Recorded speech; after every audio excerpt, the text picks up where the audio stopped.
দীর্ঘ ২ দশক পা জোড়া দাপিয়ে বেরিয়েছে বিশ্বমঞ্চ, কাঁধটা সামলেছে জাতীয় দলের ভার। যতবারই হতাশায় ডুবেছে বারবার টেনে তুলেছে দলটাকে, চোখজোড়া স্বপ্ন দেখেছে বিশ্বকাপ জয়ের। আজ সেই হাত দিয়ে চোখের পানি আড়ালের চেষ্টা। ২০০৬ সালে অভিষেকের পর ২ দশকের বর্ণাঢ্য আন্তর্জাতিক ক্যারিয়ারের এখানেই হয়তো শেষ। বিশ্বকাপের নকআউট পর্বের লড়াইয়ে পর্তুগালের কাছে ২-১ গোলে হেরে বিদায়ের ঘণ্টা বাজে ক্রোয়েশিয়ার।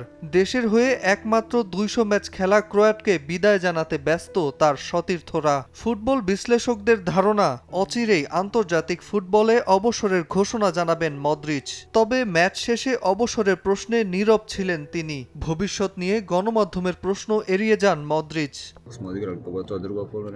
আমরা যেভাবে খেলেছি, বিশেষ করে দ্বিতীয়ার্ধে, আমি গর্বিত আমার দলের প্রতি, কিন্তু এমন ফলাফল আশা করিনি। ম্যাচের কিছু সময় খেলা আমাদের হাতে ছিল না, এখন আর কিছু করার নেই। সময়কে আর ফিরিয়ে আনা যাবে না, আমরা ঘুরে দাঁড়াবো। আমি কোনো বিষয়ে অভিযোগ জানাবো না, তবে ম্যাচের কিছু সিদ্ধান্ত অদ্ভুত ছিল।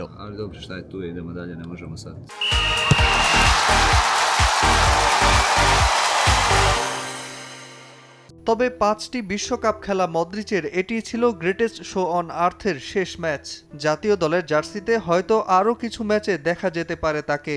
রোনালদোকে বিশ্বসেরা ফুটবলারদের একজন মানা হলেও তার কাছে লুকা মদ্রিচ এক কিংবদন্তির নাম, যে কথা নিজেই জানান ম্যাচ পরবর্তী সংবাদ সম্মেলনে।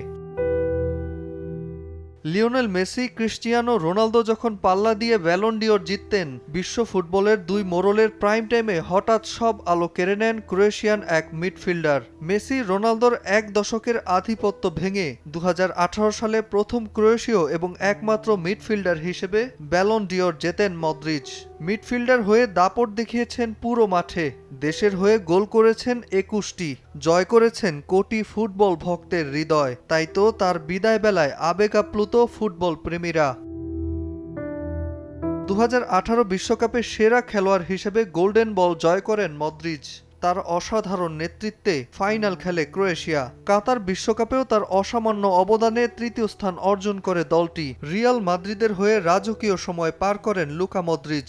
৬টি উয়েফা চ্যাম্পিয়ন্স লিগ শিরোপাসহ একাধিক লা লিগা ও ঘরোয়া ট্রফি জয় করেন তিনি। এবার তবে সমাপ্তির পথে এই ক্রোয়াট লিজেন্ডসের আন্তর্জাতিক ক্যারিয়ার।